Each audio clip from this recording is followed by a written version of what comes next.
So always be thinking about what this PICO question is going to be anytime we're in the next, or this week, I should say.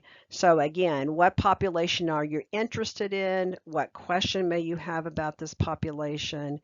And what outcomes are you wanting or questioning? So when you think about the lecture or the video that you just watched, I'm hopeful that you're starting to think about how you're going to write your PICO question and how you're going to phrase that. Again, what you submit is your draft. I will give you feedback of how to revise or maybe how to think about it a little bit different. I'm not going to write it for you, but I'll give you some feedback, and that's due on February 2nd, but then your final PICO question isn't due until, sorry, I have to look at that, February 9th. So you'll have a little bit of time to revise that.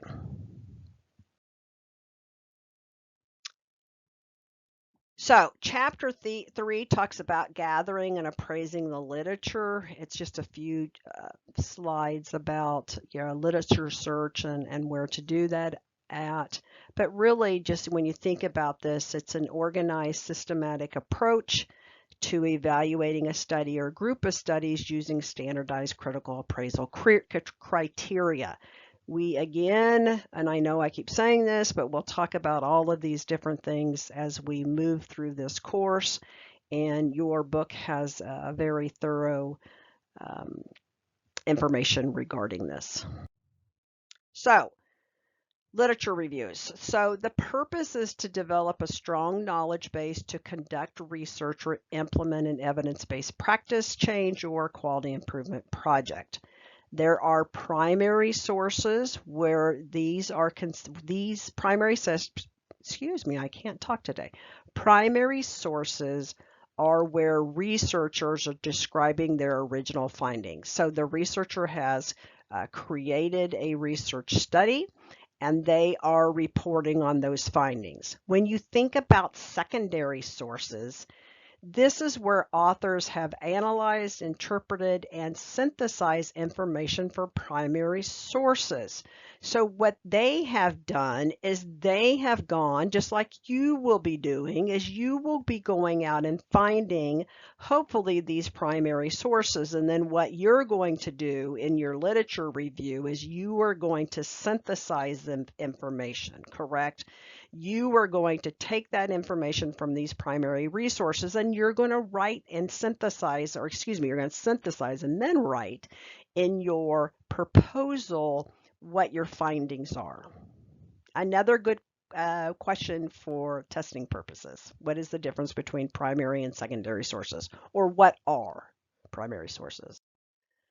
So again, when you're searching for evidence, you're going to use your PICO format. You're going to be pulling out those different components of that.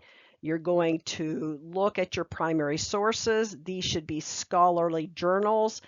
They're often peer-reviewed, and which means it goes through some sort of an editorial review process, which are subject experts.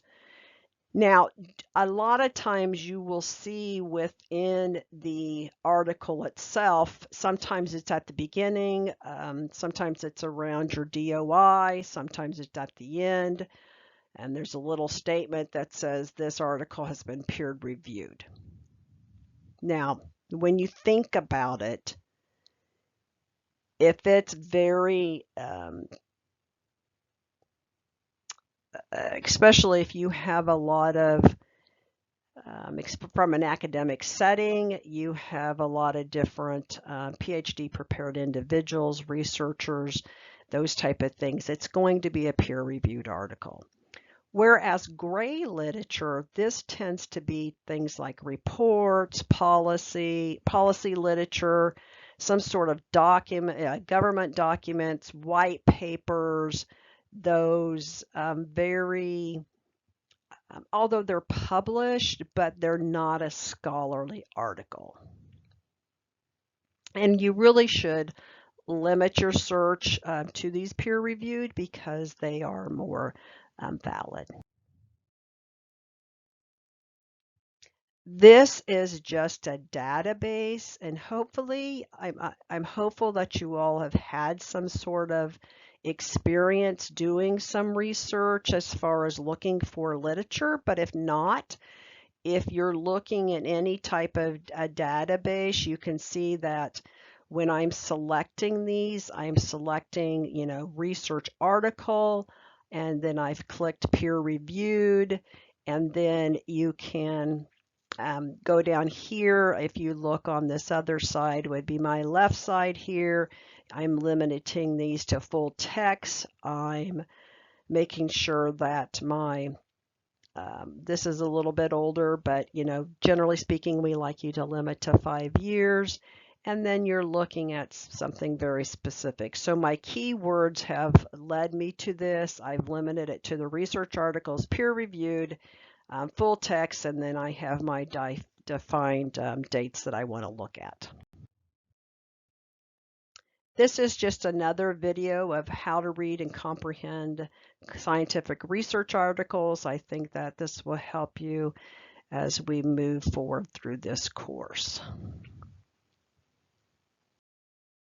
And again, that was very short, and we're going to move on to chapter 4. So I'm going to stop this video, and again, if you have questions, you're going to reach out.